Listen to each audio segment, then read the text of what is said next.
How will Dominik, Szoboszlai and Alexis affect Liverpool's midfield going forwards, and how will they fit into Klopp's new system that he has now implemented to get the most out of Trent Alexander-Arnold and the rest of his Liverpool team? Let's take a little look. Klopp has opted to start inverting Trent into midfield, which creates this 3-2-2-3 shape, but also creates a 3-2-5 shape in attack, as you can see on screen now. Trent coming into midfield gets the best out of his passing ability, and that's really what Klopp's trying to emphasise. Having him in there, inverting in with that defensive midfielder, allows for Szoboszlai and McAllister to really push forward into those half spaces and create as much as they can in those forward areas. Szoboszlai could be on the right and McAllister could be on the left, as that's been seen at different times as well. McAllister was played on that left side of a pivot at times. Szoboszlai has been on the right attacking mid, left attacking mid. He's played in all those positions, so this could really interchange. But this is something that we are expected to see with Liverpool. By having this shape as seen on screen, you can really tell that Szoboszlai and McAllister will be able to get into those half space areas and really create and get into those positions where they can be dangerous. Szoboszlai is one of those players at Leipzig. He has a very good goal output, and he has done in his career so far. He's good in front of goal, he gets a lot of shots off, and he's creative. Same with McAllister. He's very good on the ball, very technical, very press resistant. He's very good in those tight spaces, tight pockets of space. So having both of those two now filling in those half spaces will also allow for the likes of Diaz, Salah, whoever you're really using in this scenario. So this image on screen has Diaz and Salah wide. Obviously on the left, that could be Cody Gakpo, as you can see here. And Darwin Núñez through the middle. At times it could be Gakpo through the middle, but it really allows those two wingers to push wide. And then it also allows those two attacking mids that we spoke about, Szoboszlai and McAllister, to push into those half spaces and then allow that striker to make those runs in behind and create that block of five in the forward line, just like Manchester City have done under Pep Guardiola as of recent times. As you can see on screen now, we're just showing a few pieces where McAllister has played and his sort of heat maps, and similar to Szoboszlai in his heat map. So Szoboszlai, like I said, can play on the right attacking mid or left attacking mid. And when he does, he usually occupies those wider areas, or at least he has done for Leipzig. But he is very competent in those half spaces, and that is very much where Klopp is going to be wanting to use him and utilise his ability. Same with McAllister, very good in a box midfield, very good at keeping the ball and being able to create and use that ball in first phase, second phase build-up, which is why McAllister is very key in Liverpool's midfield in terms of creating a midfield four, box midfield with Trent, the other defensive midfielder, whether that be Lavia or somebody else, and then Szoboszlai and McAllister creating that box midfield to hold the ball and retain it. So what are the key notes? Klopp's new system, which is a 3-2-5, which, as we spoke about, Pep Guardiola has been using this season.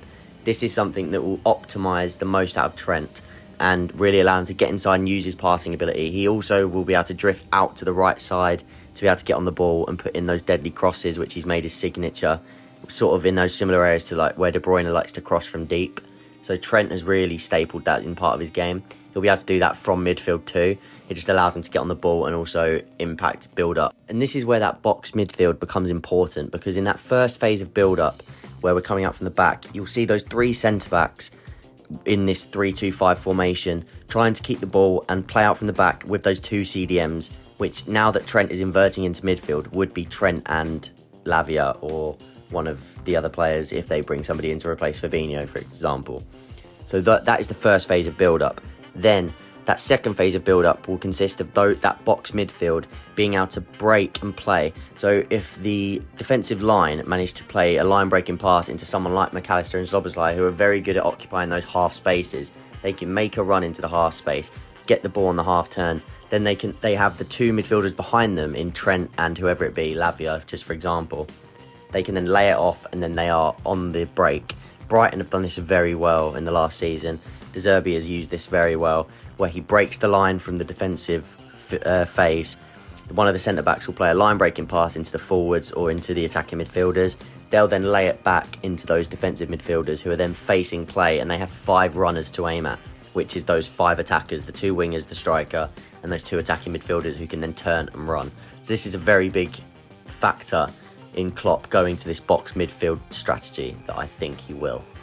The other key thing to mention is, like I said, I think the additions of Szoboszlai and McAllister offer great amounts of progression and ball retention in that midfield, which they were lacking last season. with the likes of Henderson, who, as much as I have rated him at times, I think he can be very sideways in terms of his passing. He is a work engine, and I think he's been a great leader for Liverpool, but I think this will add something a lot different to the team for Liverpool going forwards, add that progression and add that ball retention in the midfield, in that box midfield area. And of course, they both add goals to the midfield. Again, something that Liverpool haven't really had much of last season with the likes of Henderson, Curtis Jones, Thiago Alcantara.